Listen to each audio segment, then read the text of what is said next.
I'd like to welcome everyone to this exciting session, this author series here today with Stuart Eizenstat. My name is Eric Hoplin. I'm the head of external relations at Wells Fargo, and I'm really honored to be here today in part because I brought my 3 young boys. They're so excited for this session. They're so excited to meet authors and to celebrate reading and to celebrate literacy. You know, as at Wells Fargo, we think literacy and education and reading is so important. In fact, they're the building blocks of a successful and an enriching life. And that's why we're proud, once again, for the 8th year in a row, to be the charter sponsor of the National Book Festival. In fact, we focus on reading all throughout the year. Last year, Wells Fargo, we gave out more than 57,000 books, and our team members read to 104,000 children all around the country. Now, I have to tell you, if you're looking for fun things to do at the National Book Festival today, after this session, I would suggest you go all the way downstairs to the basement, to the America Reads Pavilion, and there are Wells Fargo volunteers that are going to host great activities for the entire family. In fact, my boys and I, we just did a horse bouncy racing game. They beat me. They're a little younger than I am, a little faster than I am. It's so much fun, but we've got great authors that are reading to children. We have an audiobook section, arts and crafts, and so much more. So come on down to that pavilion. But without further ado, I'm very excited to introduce this panel. Wells Fargo is so excited to be a part of this program. And of course, I want to turn it over to our moderator this morning. He's the co-chairman of the National Book Festival. And of course, we all know the incomparable David Rubenstein. Thank you very much. So, thank you very much. So how many people here lived through the Washington, D.C. in the Carter years? How many people were living in Washington? Okay. How many people worked in the Carter administration? Okay. How many people have met Jimmy Carter? Okay. Well, we have a terrific person to talk about the Carter administration, the Carter White House, and Jimmy Carter. And my former boss, I was one of his deputies at the White House, Stuart Eizenstat. Let me give Stuart an introduction before we talk about his book, which has come out now. It's President Carter, The White House Years. And I highly recommend it to people. Let me talk about Stuart's background. Stuart is a native of Atlanta, went to Grady High School, where he was an All-American basketball player. Yes, that's true, All-American basketball player. He then went to University of North Carolina, where he did not play basketball, but he tried out in the freshman year and concluded he'd be better as an academic performer, and he graduated Phi Beta Kappa. He then went to Harvard Law School, and from there he later came into the Johnson White House and worked there for President Johnson, and then in the 1968 campaign for Hubert Humphrey. He then went back to Atlanta, practiced law there, became a partner in a firm called Powell Goldstein, and then he got to know somebody who was running for governor of Georgia named Jimmy Carter. He got involved in helping him in that election campaign, and then later got involved with helping Jimmy Carter in his 1976 campaign for President of the United States, and he was his principal policy advisor, and then he was the principal domestic policy advisor during the 4 years of the White House. Since that time, Stuart has served in government as well, in the Clinton administration, serving as initially our ambassador to the European Union, later as the Undersecretary of Commerce for International Trade, later then as the Undersecretary of Economic Affairs at the State Department, and then later as Deputy Secretary of Treasury. During the Obama administration, he served in the ex officio role as a person who helped deal with the Holocaust asset collection and has done incredible work in making certain that people had assets taken away from them during the Holocaust, have them given back to them, to the rightful owners. Stuart is the father of 2 sons and the grandfather of 8 grandchildren, is that right? And he has written several other books, but let's focus today on this one. So, Stuart, thank you very much for coming. Carter's administration ended roughly 40 years ago. So why did you wait almost 40 years to write this book about President Carter? And how did you have the time to do it? You have a job as a partner in a law firm. You've been practicing law for a number of years in Washington as well at Covington and Burling. How did you have time to do this? And was it a labor of love, or was it difficult going back through some of the difficult times of the Carter years? It was a labor of love. As you remember very well and painfully, in 1980, President Carter suffered the greatest political defeat of any incumbent president in modern times. And since then, and up until the time of the publication of this book, that meant for many people that he had a failed presidency. And I decided it was time to write a reassessment of the Carter presidency, warts and all. It's honest and candid about the mistakes, but it also recognizes, in my opinion, that he was the most accomplished and underappreciated one-term president in American history. 70% of our legislation passed. And Walter Mondale, his vice president, put it very succinctly: we told the truth, we obeyed the law, and we kept the peace. But there's so much more than that. Okay. Well, let me ask you about this. By the way, was this an authorized book? Did Jimmy Carter ask you to do this? It is absolutely not an authorized book. I've conducted 350 interviews, 5 times with him, from 1991 through 2013. I interviewed people who were positive and negative, who were detractors and supporters.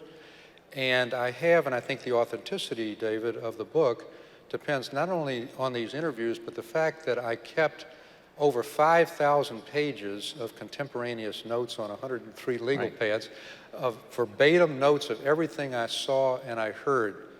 And I called it as it was, and I told him when I started writing this book, I was going to do it warts and all. And if I didn't do that, then the positive aspects would be discounted. And I think he understood this. He maybe shirks a little bit at some of the warts, but I think he overall has been very supportive of the book and recognizes that it does give a new reassessment of the Carter presidency. And interestingly, David, his political hero was Harry Truman, and he took his famous slogan, "The buck stops here," and put it on his Oval Office desk. Both left the White House highly unpopular. Truman is now remembered more for his achievements than his failures, and I hope my book will have a similar impact on Carter as president, not just as an admired former president. Usually people who work in White House staffs, they write one of 2 types of books. They are, I'm great, but the president wasn't great, or I'm great and the president was great. But you wrote one that says, I was pretty good, but not perfect. And about Carter, you said he was pretty good, but not perfect. So when you had to relive your mistakes and relive his mistakes, was that painful? It was painful, but I wanted to be an honest book, and I did not decide to name this book if he'd only listened to me. Right. Now, I could have said, because David was my immediate deputy before he was the David Rubenstein, right. And I could have said that all of the successes were due to your recommendations, right, and the failures to mine. Yeah, hardly the case. But I've decided not to do that as well. No, I mean, it is a book which is honest about my mistakes. I didn't, for example, catch inflation early enough. I didn't give him the right advice when Burt Lance was declining. There were a number of things that I made mistakes on as well, and I think, again, that gives it a credibility. Okay, so let's go back to when you first met Jimmy Carter. When did you first meet him? This is a good story about how in politics and perhaps in life as well, one should follow one's heart and not mind. So after a year in the Johnson White House and then a half a year as Hubert Humphrey's research director in the '68 campaign against Nixon, when he lost, I went back to Atlanta, my hometown, clerked for a federal judge, and made a beeline for the sumptuously well-appointed office of former Governor Carl Sanders, who was going to run again. He was the odds-on favorite. I said, I'm a hometown boy. I've worked in the White House with Johnson and Humphrey. I'd like to help you. He didn't need my help. He gave me a very brief meeting, and a high school friend said, you ought to meet a former state senator, Jimmy Carter, who has run unsuccessfully once in 1960 and is running again. And I said, no, I've made a commitment to Carter. Well, he badgered me so much, I finally did. And the meeting could not have been a greater contrast with Carl Sanders, who was well coiffed in a well-upholstered office. With Jimmy Carter, I met him in a very stark office that had one table, 2 metal folding chairs. He was dressed in khaki pants, an open shirt, and work boots. But what attracted me, David, and it was an attraction that has remained to this day, is first, he was highly intelligent, but second, I saw him as someone who had come from a gnat-infested hamlet of 500 people in southwest Georgia, but understood the urban problems of Atlanta. He favored mass transit, he favored education, and most important for me, he favored civil rights. He said the time for discrimination is over, and that sold me on him, and he took that into his governorship. That was, in fact, the key ingredient of his inaugural address as governor. He put Martin Luther King's portrait in the state capitol, which I can assure you was highly unpopular. And civil rights became an enduring part of his presidential legacy as well. And so then, in again, a sort of humorous moment, in '74, he was appointed by Bob Strauss, the chairman of the Democratic National Committee, to head the Congressional Campaign Committee for the '74 election. And he asked me to produce a series of issue papers. We did about 25 or 30 on every issue, critiquing the Nixon administration and giving alternatives that Democratic candidates could run on. When we finished that, I called him up and I said, I'd like to take you out to lunch, Governor. I've got an idea. So we sat at this restaurant in underground Atlanta, and I said, look, I've got a sort of wild hair. If you run for president, there's going to be a need for a Southerner on a ticket. If you win a few Southern primaries and knock George Wallace out, perhaps you'll get the second post. And he said, in his toothy grin, I'm going to run, and I don't intend to be vice president. Would you like to join my presidential campaign? So from '74 on, I became his policy director, and the rest is history. How did you were practicing law, and how did you have time to practice law and also help him in the campaign? What did you tell your law partners? The same way, David, that people say, how can you be on 20 nonprofit boards? How can you run a major corporation? And that is, the good Lord put 24 hours in a day. All right, so you did that. Now, Carter's strategy was fairly unique. It was to focus on Iowa. Many people hadn't realized that Iowa was so important. What was his strategy in Iowa? And actually, did he win Iowa or not? So why did Carter win the nomination against well-financed, well-known congressmen and senators like Udall and Bayh and so many others, Scoop Jackson? It was for 2 or 3 reasons. First of all, he was an indefatigable campaigner. He campaigned before the Iowa caucuses for 100 days, and before anyone knew that the Iowa caucuses meant anything. They were, after all, only caucuses, not a primary. He understood that under the new McGovern rules, which had just come into effect, that the party bosses would no longer be able, in smoke-filled rooms, to choose the nominee. The people were going to get it. And so he went to homes, he carried his own bags, and he went, again, in 100 different instances, and Roseland as well. But there's a second reason he won, and that is he, alone among the Democratic candidates, recognized that what the American people wanted in the presidential election in '76 was not a revival of LBJ's Great Society, and having worked for Johnson, something I would have liked. No, that's not what people wanted. In a post-Watergate era, they wanted honesty, integrity, transparency, and when he promised, I'll never tell a lie, a government as good as its people, that's what struck at the chords of people's hearts. And did he win Iowa? This is, again, an interesting story. He got 27% of the vote in Iowa. Birch Bayh got 13%. Undecided got 60%. Headlines, Carter wins Iowa, and that vaunted us on to New Hampshire and into the White House. And as I recall, I think the amount of votes he got to get that percentage is about 11,000 or something like that. Today, it takes about 100,000 to win Iowa, so it's much smaller. So he goes to New Hampshire, and all of a sudden he wins New Hampshire, is that right? He wins New Hampshire, and New Hampshire allows itself the same kind of retail politicking that you can do in Iowa, house to house, small town meetings, town hall meetings. They want to know that you're there.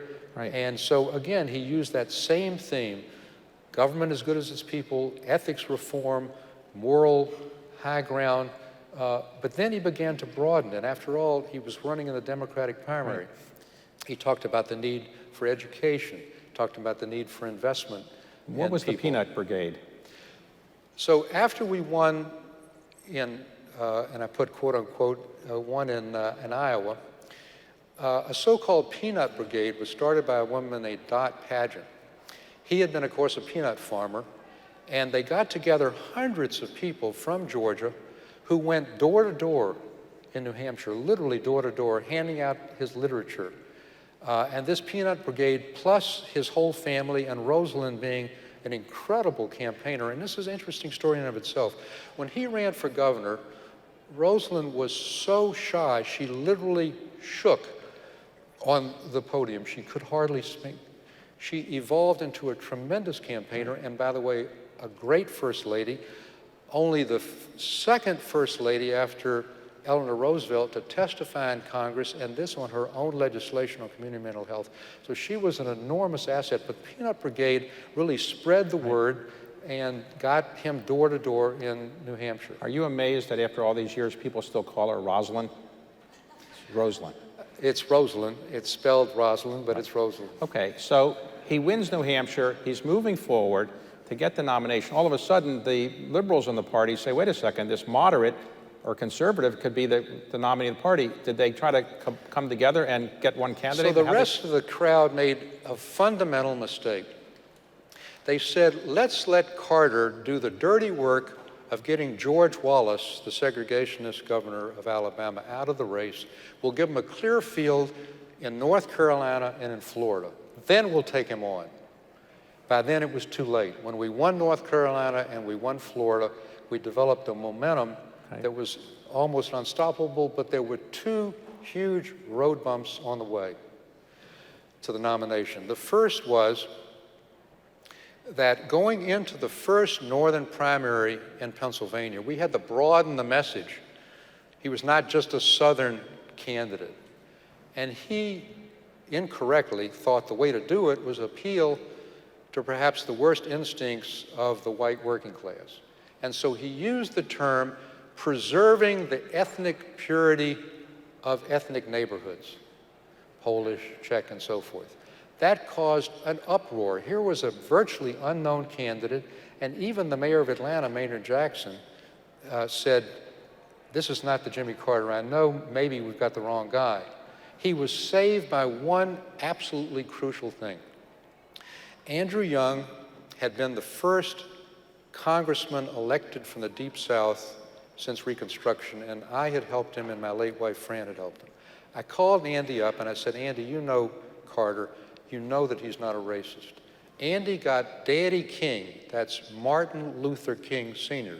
Jr. had already been assassinated, head of the Ebenezer Baptist Church, who knew Carter. We had a big rally in Piedmont Park in Atlanta. Daddy King put his arms around him, embraced him, and said, Jimmy, we know you're a good man, we know what you mean, and we support you, and that was over. And then the other, of course, in the general election was the Playboy interview. Now, who advised him to give an interview to Playboy, and what did he say to Playboy that got him in trouble? Well, first of all, there are not many volunteers who will say they're the ones who recommended it. This is one case where it was not me. It was Jody Powell, his press secretary, and Jerry Rafshoon, his communications director. And why? It was because they had the sense, as we were broadening to go countrywide, that he was seen as an uptight Baptist Southerner. And they had to show that he was a real guy. Okay. So what better place to do that than Playboy? Now, actually, the interview was very anodyne. Basic policy questions, the kind you and I worked on dozens of policy papers for him on. The problem was, as the reporter was leaving his house in Plains, Carter thought his tape recorder was off. And so as he's going out the door, he said, by the way, you're a Baptist. What is the Baptist view of sex? And thinking the tape recorder is off, he said, well, you know, Jesus said that, of course, a man and a woman in marriage should not have sex outside of marriage, but men are honest, they will have lust in their heart. There it was, headline, Playboy interview with a provocative model on the front, Carter, lust in your heart. Well, here, the whole image that had been built up, and a realistic image of a happily married man, a real religious man, was busted. And that all really was a very big setback. But he overcame that, and ultimately moves forward to the nomination. So he gets the nomination in New York City, but before the nomination can be given, he has to pick a vice president. Why did he pick Mondale? So he picked Mondale for several reasons. First, there was a very thorough interviewing process done by his lawyer, Charlie Curbo, in Atlanta. And Mondale won for several reasons. The first is he did his homework. He read Carter's book, Why Not the Best? He read everything about him. The chemistry was there, both with Joan, his wife, and Rosalind. He needed a Northern liberal. He needed someone he experienced in the Senate. He needed someone who was strong with the constituency groups he was weak with. Jews, organized labor, and liberals. But there's a humorous part to this too. There were several other candidates who vied for the job. And one made the mistake of saying, by the way, Jimmy, you should know, thinking this would help, one of my distant relatives was General Sherman. Well, the march through Georgia is still remembered to this day. That did not help.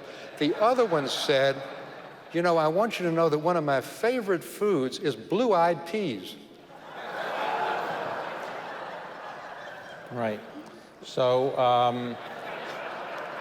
well, Mondale did not say blue-eyed peas. So Mondale's selected, and then the general election campaign against the incumbent, but never yet elected president, Gerald Ford.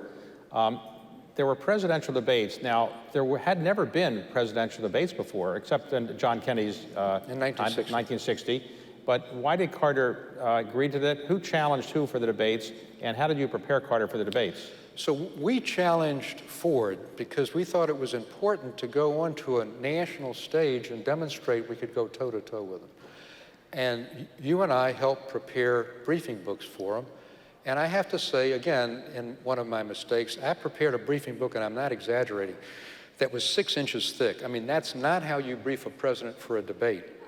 You give him questions and answers and repose. He refused also, out of hubris, to practice. Absolutely no practice. The first question in the first debate in Philadelphia was a softball. We had run against the quote-unquote Ford recession, against high unemployment and high inflation. The first question, so predictable, is, Mr. Carter, what would you do for the economy? He totally blew the answer. I mean, I almost fell off my chair. What saved us was the second debate. In the second debate, which was the foreign policy debate, Ford was asked the following question: what do you think about the Soviet domination of Eastern Europe? We're in the Cold War. And Ford says there is no Soviet domination of the Soviet Union. And Max Frankel from the New York Times says, now, did I hear you correctly? Are you saying the Soviet Union doesn't dominate Eastern Europe? Yes, that's what I mean. Well, he meant didn't dominate the soul of the people. Carter just latched onto it, and he said, I think the Czech Americans and the Polish Americans and the Ukrainian Americans would very much disagree. Of course they do. And Ford didn't realize, and I interviewed Jim Baker, one of the 350 people who was interviewed, who was his campaign manager. And he said for 3 days they tried to convince Ford he had made an egregious mistake. He needed to apologize, and he didn't. That really turned the tables, and it showed that this one-term Georgia governor could handle the job as well as a 25-year congressman in the White House. Carter gets elected, and when he's elected, he says, okay, I had a secret group that was preparing for my election, a pre-election transition group. I'm now going to have them run the transition and presumably the government. And then there were the people working the campaign. So what happened in the transition between the two groups clashing about who was really going to run the transition? Well, this was a forerunner of the organizational problems that I like to talk about in the White House, because unbeknownst to us, Carter had asked Jack Watson, a very, very talented attorney and Charlie Kirkle's partner, to have a separate transition group working on the same policies you and I were working on in the trenches. Well, when you work 24 hours a day, 7 days a week, and your candidate wins, you expect to have a major job. Well, so did the people in this other transition group. And there was a tremendous clash between them that was resolved only in the last few days before we took over. So it caused a real problem. But on a more positive note during the transition, Mondale reluctantly decided to run for vice president because his mentor, Hubert Humphrey, had been humiliated by Lyndon Johnson. Humiliated, not allowed into meetings. He often waited a half an hour, the vice president of the United States, in front of the staff of like Joe Califanos for a meeting. He was not given access to secret documents. He wanted to make sure that didn't happen. So he sent Carter in the transition a memo with 10 requests: access to all papers, access to all meetings, one-on-one lunches in the White House. And Carter approved every one of them, and added one additional one. And that is, anyone who knows anything about real estate, it's location, location, location. It's the same in politics. He moved the vice president's office to where it is today, right down the hall in the West Wing, and that location said everything about Mondale's stature. Now, Carter didn't really know most of the people he selected to be cabinet officers. How did he actually select the cabinet? The cabinet was selected in part by Ham Jordan, who was his de facto chief of staff, by Curbo, and by Mondale. And Mondale got a lot of the people he had known, Bob Berkland, Adams, and others, into the position. Now, the key two positions, and here was my first disagreement as he was coming into office. So I was the only campaign aide who Carter allowed to sit in on the post-election CIA briefings in planes. He was now president-elect. And during one of the breaks in the briefings, we went off to the side of his house. He said, "Stu, I'm thinking of appointing Cy Vance as Secretary of State and Zbig Brzezinski as my national security advisor." And of course, because I had coordinated all policy, I worked on foreign policy, we had a foreign policy group. I said, "Mr. President, either one would be great for that position, but together they would be poison. It won't work." And he said, "Why?" And I said, "Because Cy is a dove on the Soviet Union, and Zbig is a hawk, and you will have great difficulty reconciling it." And he said, "I like differences of opinion, I can handle it." The fact is, it created a dissonance on foreign policy that was not resolved until the Soviets invaded Afghanistan, Christmas 1979, when Carter clearly landed into the hardline camp of Brzezinski. So Carter was criticized early on for having a bunch of Georgians who were inexperienced. You had worked in the White House, but you were still only 34 years old. The others were actually younger than you. Do you think Carter made a mistake of having so many Georgians who had no experience around him? It's actually 33, but that's okay. 33? Okay. But yes, the answer is every president brings his campaign staff with him. It's the Boston Mafia with Kennedy. It's the Austin Mafia with LBJ. And so forth. But the difference is those were people who knew Washington, who had themselves been in the Congress or in substantial positions. Right. So Carter came in with not one day's experience, had never been in the White House, brought people into the White House as his top aides who had never been in the White House, and then made the fatal error thinking that the real problem with Watergate was Bob Haldeman, Nixon's chief of staff, who kept everyone away, and that was not the problem. The problem was Haldeman was a crook. The chief of staff is essential. And Ford also, after the pardon of Nixon, when he became president, he had been a congressman. He didn't want a chief of staff either. The first weeks of the Ford presidency were chaotic. And Dick Cheney told me in one of the interviews, he became his chief of staff, that they gave Cheney a broken bicycle wheel when he was going out, his staff, to show that the system that Ford had and that Carter ended up adopting, which is called the spokes of the wheel, where 5 or 6 presidential aides have equal access and there's no chief of staff, was wrong. And he left that broken bicycle wheel on Ham's office and said, "It's a mistake, don't do it." But Carter didn't listen, and he didn't have a chief of staff, and he didn't have an experienced chief of staff. Reagan learned the lesson.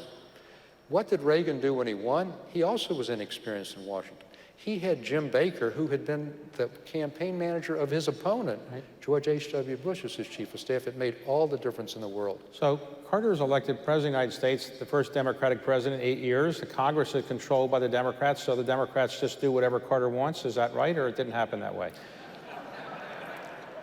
Maybe if it was a Republican, but this is a Democrat. So why didn't they like him better? First of all, they did. One of the things in the myths that I try to puncture is that he was unsuccessful with Congress. Congress passed almost 70% of his legislation, according to 2 independent surveys, just under the percent of the legendary Lyndon Johnson. The problem was, however, that he proposed, David, so much at the same time, so many major priorities: welfare reform, tax reform, health insurance, and so forth, Panama Canal, SALT Treaty, that it got lost, and he had not the capacity of showing that half a loaf is a victory. He was so moralistic that compromising became difficult. So we achieved an enormous amount, but it always paled in comparison to what we had proposed.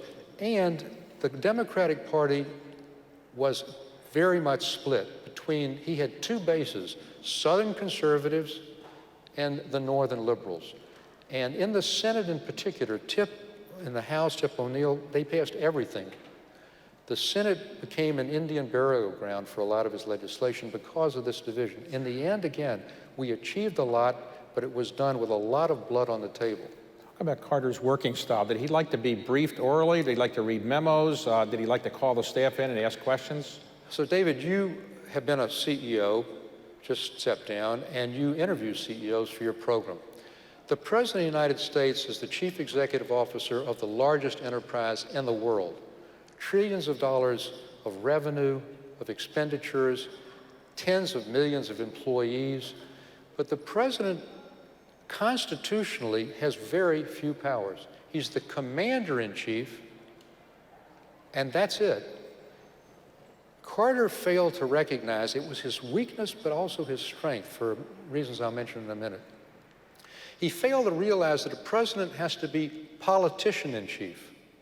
He has to take the relatively weak constitutional powers, unite his party, coax people to support him, schmooze, do the small favors, notes on birthdays, a project here and there to get a vote. He had great difficulty doing that. He saw the job as more of an academic job. He made decisions by written memoranda, and he read voraciously. He always wanted more and more and more information. He would sometimes circle our decision memos with misspellings and grammatical errors. Now, mind you, that's a lot better way to make decisions than what we see in tweets, but still, it was a problem. And the human contact on decisions is important. It empowers cabinet officers, it empowers the Congress. When they see the president, when he can see the pressures personally. So the best way to convince Carter was to say, this will help you politically. Ham Jordan told me very early on, he had been Carter's principal supporter and aide and the genius behind the '76 campaign. He said, Stu, I want to give you an early lesson in the White House. Never say, Mr. President, this decision will help you politically or you'll lose. He had a very odd view of politics. He was a ferocious campaigner, but he wanted to do what he considered the right thing politically, and then hoped that the political chips ultimately would fall his way. Again, failing to recognize you have to marry politics and policy all the time. So again, we never said, Mr. President, this decision will help you politically. Now, that was his weakness, but it was his strength. Because of that, he was willing to take on issues others wouldn't. The Panama Canal Treaty, the Middle East peace process, the energy policy, knowing it would hurt him politically, knowing it would be bloody. Did he approve people using the tennis courts? That was a rumor always.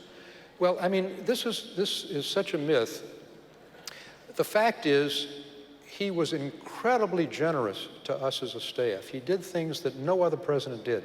He allowed his senior staff to have Camp David, which, by the way, he almost sold along with the presidential Sequoia as a way of saving money, but he let us use that on weekends, which was a godsend. And he let his staff use the tennis court.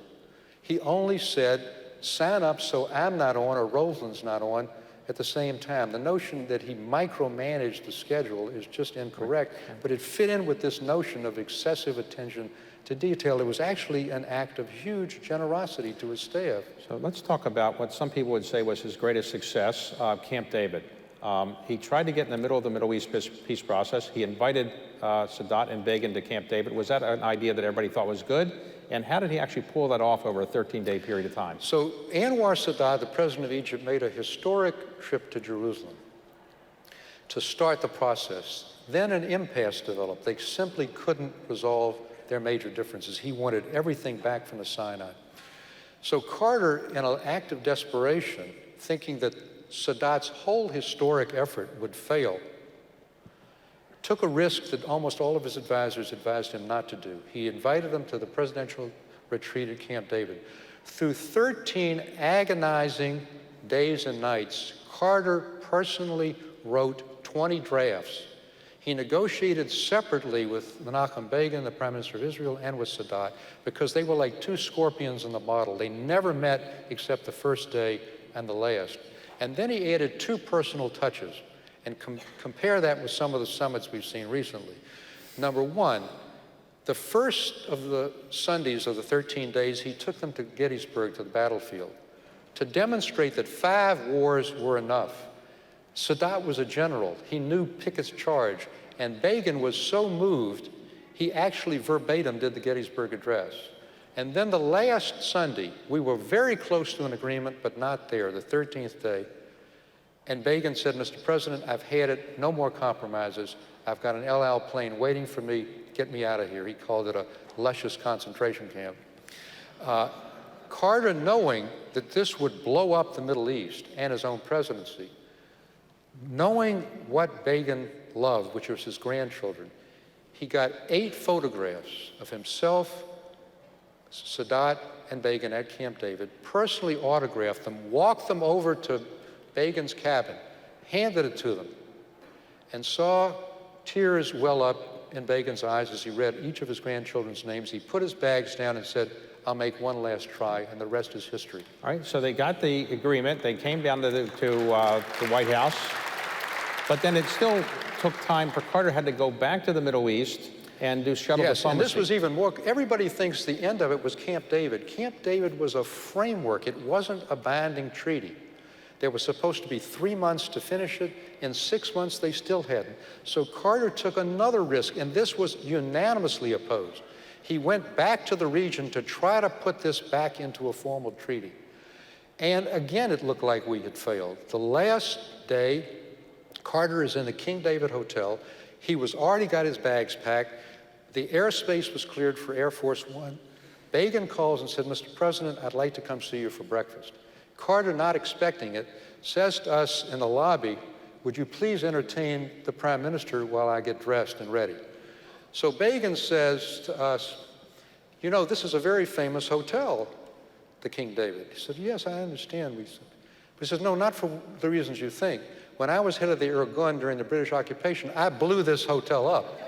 Don't worry, I'm not going to do it while the president's here, he said. Right. But that breakfast ended up sealing it, and then we had a treaty that has not been violated in any iota for 40 years, central to Israel's security and the So for 40 years, the treaty has not been violated. There's peace between Egypt and Israel. And why is it that Carter's not that popular in the Jewish community? All right, so this is very painful for me as a member of the Jewish community.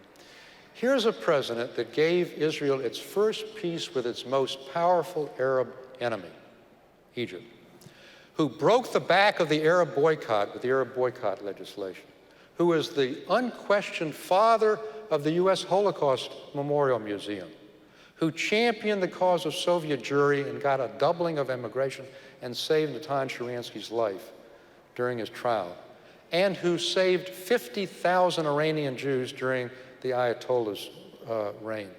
And yet he gets the lowest percentage of Jewish votes of any Democratic candidate. Why?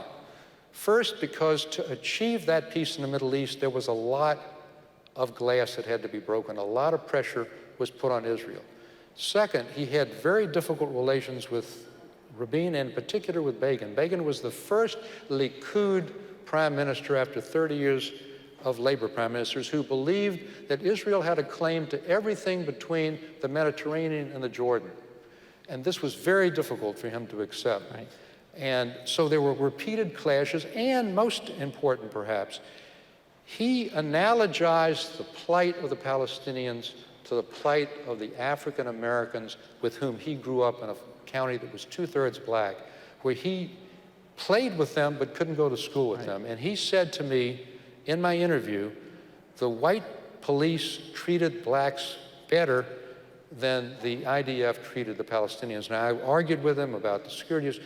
That was his belief. He saw it through civil rights lenses. And then the final coup came 30 years after he left with his book, Apartheid or Peace, and that really sealed the verdict. So let's switch for a moment to the Iranian hostage crisis. The Shah leaves Iran, forced out. Carter ultimately lets him come into the United States. Why did he let him do that? And why did Carter not do anything for 1 year in terms of the hostages, leaving the White House? Or why did he make the hostage crisis such a big thing? So I don't think it's fair to blame Carter for the Iranian Revolution any more than it would be fair to blame Eisenhower for the Castro Revolution or Obama for Mubarak falling. But we made huge mistakes. The first was letting the Shah in for medical treatment. Now, this is the worst failure in intelligence history. The CIA did not know that the principal ally we had put back on the throne in 1953 had lost his political support at home and was getting cancer treatments for 5 years. So he wants to come in for cancer treatments. Carter is the last holdout. He said to us, point blank, I think if we let him in, the radicals will try to capture our hostages. And everybody said, including Rockefeller, David Rockefeller and Kissinger outside, who organized an effort, you can't let an ally of 30 years down. So he let him in, and the hostages were. Then the mistake was, I recommended, and Brzezinski recommended, immediate military action, not bombing, but mining the harbors, keeping the oil from coming out. He refused. He said to the hostage families, my first priority is getting your loved ones out safe and sound. He did, but at great political cost. He holed himself up in the White House, and that really showed that he was a prisoner, a hostage himself. And then, of course, the failed rescue effort doomed the presidency, and it was not due to too few helicopters. He ordered 2 more than was ordered by the military. It was because 4 military services, David, had never practiced the whole exercise together. So, despite all these problems, Carter was the nominee of his party. He had a contest against Ted Kennedy in 1980. Do you think had Ted Kennedy not run, Carter might have been a stronger candidate in the general election? There's no question about it. I mean, Ford in part lost in '76 because Reagan challenged him. It split the party, and it was over national health insurance, which just was not affordable at this time. Kennedy never reconciled after the convention. There was no holding of hands. He didn't campaign with them actively. That would have made a huge difference. At the end, however, it was inflation and the hostage crisis that did I us remember in. thinking then, I was 31 years old, and we wanted to run against Ronald Reagan because he was 69. I thought, how can anybody 69 possibly be able to do anything? I'm now 69, so it doesn't look as bad as it did then. But why did we want to run against Ronald Reagan? We wanted to run against Ronald Reagan, but we thought that he was a trigger-happy cowboy, a grade B movie star from California. And Jess Unruh, who we called in, who was the head of the California Democratic Party, said, you're underestimating this guy. He's a great politician. We didn't realize how great he was. Now, what happened was we got outfoxed in terms of the debate. We agreed with only 8 days left to debate him, and that debate was fatal because it took away the fear factor. Because we had inflation, because we had the Iran crisis, all the good things we had done had gotten obscured, so we ran a very negative campaign against him, and he was very loquacious, very sincere, very articulate. It took away the fear factor, and our polls went down. But here's the interesting thing which nobody recognizes in this landslide loss. The last weekend before the Tuesday election, by all independent polls, we were even or ahead. So the halo effect that Reagan got from the debate had evaporated. And then here's where Iran comes in again. We're in Chicago, 3 o'clock in the morning at the Hilton. The White House calls and says, be ready in 45 minutes. The president's going back to the White House. There's a new offer from the Iranians. And I begged him not to go. I said, look, you can look at it here. It's not going to be satisfactory, and it wasn't. He went back. It brought the whole thing back, the whole Iranian thing, and his polls collapsed. And all the good things, energy security, the greatest environmental president ever, all the ethics laws which are there, the modern vice president, China normalization, human rights and foreign policy, all of these things were forgotten because of the hostage crisis. How is Jimmy Carter's health today? Jimmy Carter's health today is remarkable. He's 94 in October 1st. He announced 3 years ago that he had metastatic melanoma. We thought it was the end. I went down to see him. It was a day or two before he got immunotherapy, which is a new precision medicine that is not like chemotherapy. It activates the immune system. 3 years later, knock on wood, he's as good as ever. He travels, he's articulate. He's been given a new lease on life, and it's really a wonderful way of collecting. Well, we haven't had time for questions from the audience because we ran out of time, but I hope you all think this was an interesting story. I highly recommend this book by Stuart Eizenstat on President Carter. Thank you very much, Stuart. Thank you, David.